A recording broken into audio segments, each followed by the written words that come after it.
Alright, welcome back to the next lesson on the Next Gen Garage series. We're still working with the left suspension, or this is the shock lesson. Now in the last lesson we talked about how springs control where the weight goes in the car as the car enters a corner, or brakes, or accelerates, or comes off the corner, or whatnot. And we talked about how the stiffer the spring, the more weight it attracted.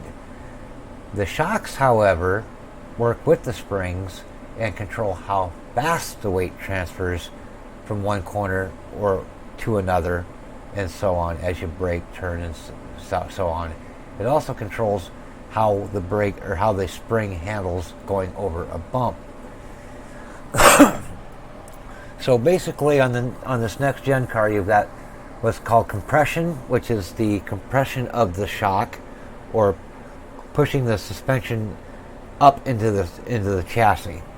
So as you go into the corner or step on the brakes, the front wheels move up into the body as the weight transfers forward. That's compression. The other opposite direction is rebound, where if you get on the throttle real hard and the weight transfers to the back and the front end comes up and the front wheels drop. That's known as rebound. And you can control how fast that occurs at each corner of the car with the compression and the rebound settings. Now these compression settings, you got the LS and an HS on the compression and rebound and everything. The LS means it's low speed compression, and the HS means it's high speed compression. And what that means is it's how fast the suspension is, or how fast the weight is transferring to the car. Like if it's a gradual turn and you're turning into the corner, say you're turning right, and you're making a right-hand turn, and the weight starts to gradually shift over toward the right or to the left of the car, that will basically be handled more by the low-speed compression. Now, if you hit a bump, that's going to be handled more by the high-speed compression. So, what we're going to do is we're going to go ahead and set our compression to 1, and what this will do is it'll allow the spring, or allow that side of the suspension, the left front corner of the suspension, to compress more quickly. So let's go out and take a look and see how it drives.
With the left front compression set to 1, the car tends to feel a little tight,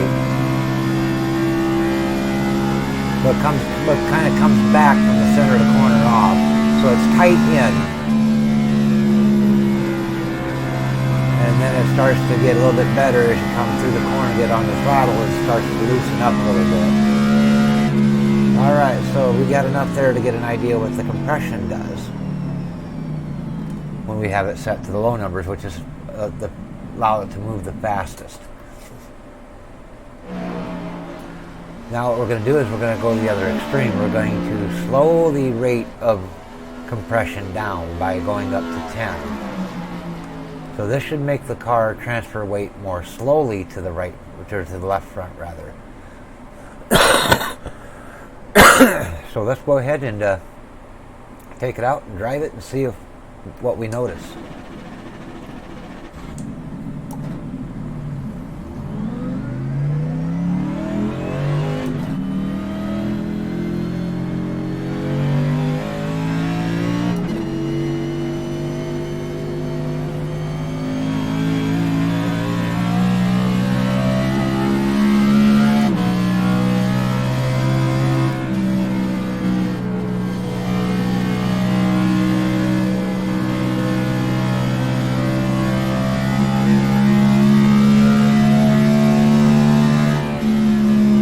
right away we notice it goes into the corner a lot better.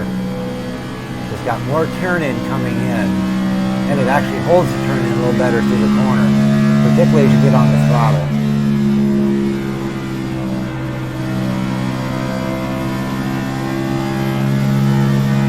Actually, you get on the throttle, it starts to push out. But when you're coming into the corner, it actually comes in pretty good. And then as you get out of the corner, it starts to tighten up.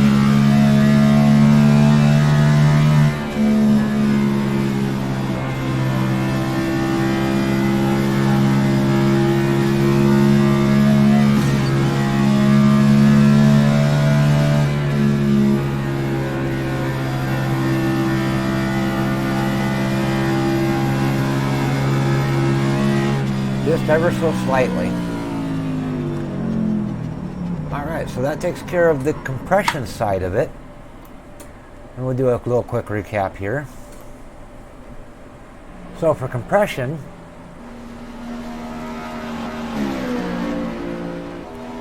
the higher the number, the slower this transfer of weight to that corner of the car. As the suspension moves to that direction of the car, if you have the higher number, it's going to be slower, but it will still get there. The lower the number, the faster it's allowed to get there. So it'll get there really quick. So what we're going to do is we're going to now set these up to 5, where it's kind of like in the middle, and it's basically our baseline. Now we're going to work with the rebound. The rebound will also affect the car, and it kind of works backwards from the compression. So what we're going to do is we're going to set the rebound as low as they'll go on the front. And generally, when you have less rebound, it's going to make the car tight on exit, and it's going to be a little bit looser. It's going to be a little bit tighter coming or a little bit looser coming into the corner, and it's going to tighten up on exit. So let's take her out and see how she drives.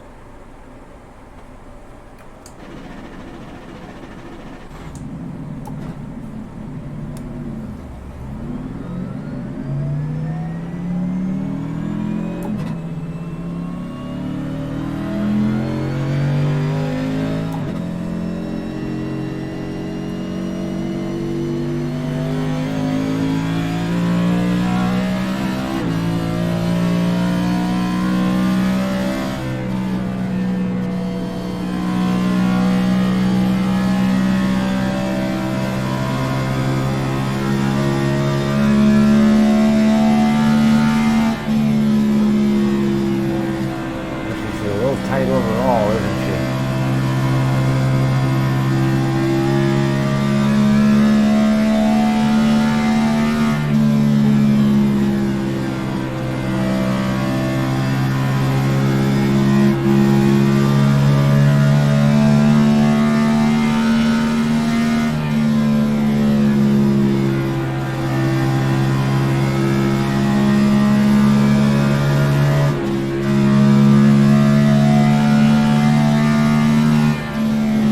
Shocks basically are kind of going to control the way the car reacts to throttle and brake inputs.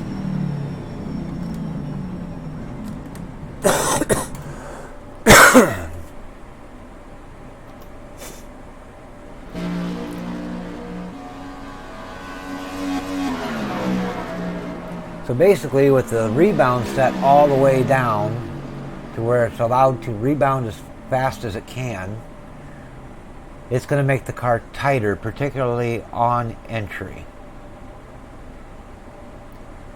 And it's going to make the car tighter on exit with less rebound.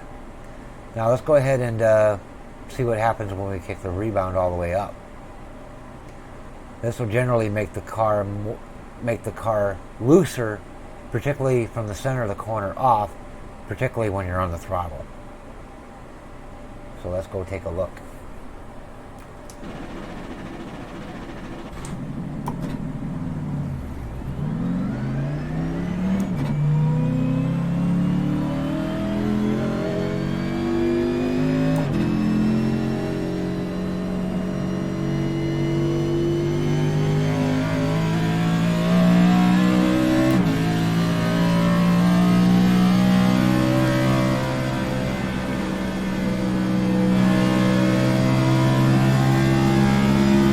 I get on the throttle more, you notice how it pulled toward the inside of the track.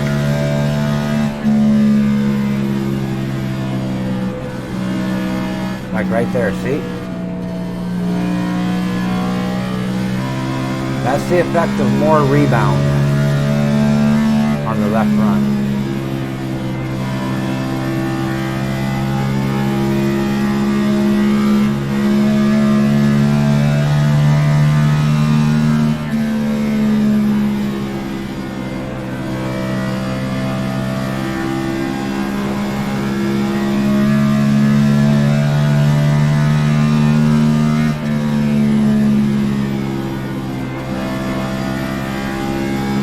How it pulls on down to the inside as I start getting on the throttle.